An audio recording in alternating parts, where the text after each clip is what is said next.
I just was stimulated by ideas and provoked to some kind of direction in my life by the inequities.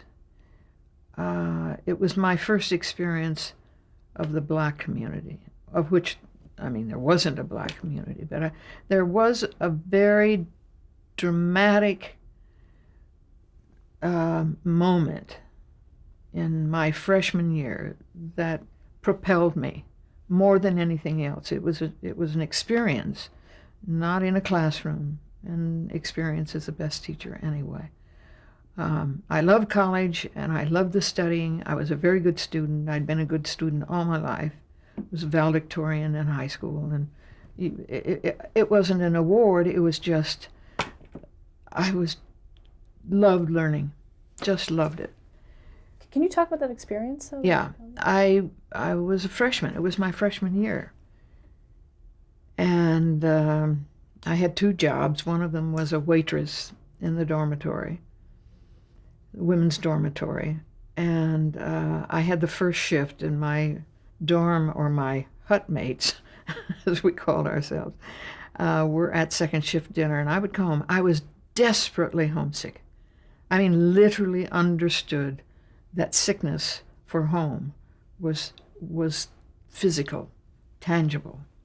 And I would come home at the end of my shift, and there was a little step outside, and I would sit there every night and literally cry. And I was alone. I can still remember it. And it was just painful.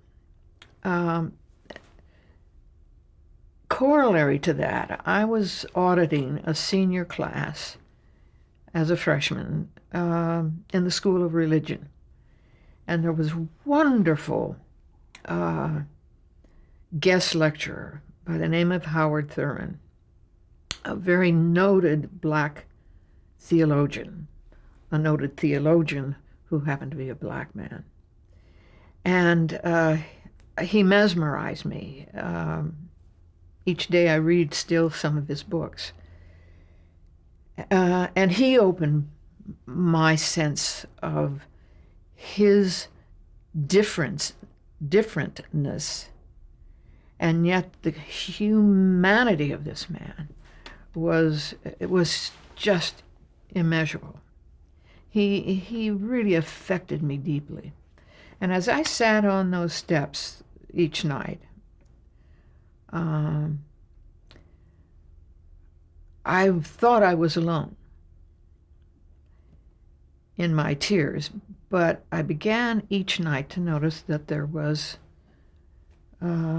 not alone. There was a man, it was Dr. Thurman, and he was taking his evening stroll and walking with his hands behind his back and the kind of scholarly pipe and the tweed jacket and this very beatific face. Great peace in this man. And we never exchanged. I don't know if he even noticed me because I kind of hid myself. But just his walking by began to settle me down. And then I looked forward to his coming.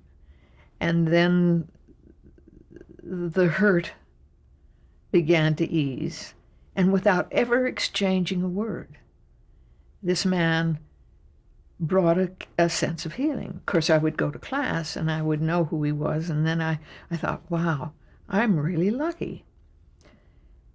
It was in the second semester that I learned that Dr. Howard Thurman had to take the trolley from Iowa City to Cedar Rapids, which was 25 miles away, to get his hair cut, because no one would cut his hair in Iowa City. And I said, why? That's how naive. And they said, because he's Black. Well, there was an explosion inside of me. What do you do with that? What do you do with that kind of encounter, with that kind of feeling, with that kind of flaring reality? It wasn't true it wasn't truth, it was true, because I did seek that out. I mean, I couldn't believe it. Well, I grew up in a small town. The black population of Iowa was so minimal. We had a black family, a couple in our town in Lamar's. They were in our church. But there was no issue. There was just no issue about it. I had no curiosity about it because I learned we're all one. And, I had a kind of religious freedom about, we're one. That was the thing that enticed me about the United Nations. Still does. But at that time, I was so formative and I was so raw in many ways. But I was taking it all in. And it has stayed with me. And you'll see it even in my work. It was empowering. And it influenced it. I'm having a little struggle here. Because that, more than any recollection that I can think of, aside from meeting Eleanor Roosevelt much later, but these two figures really began to formulate in me an identity. And it has stayed with me.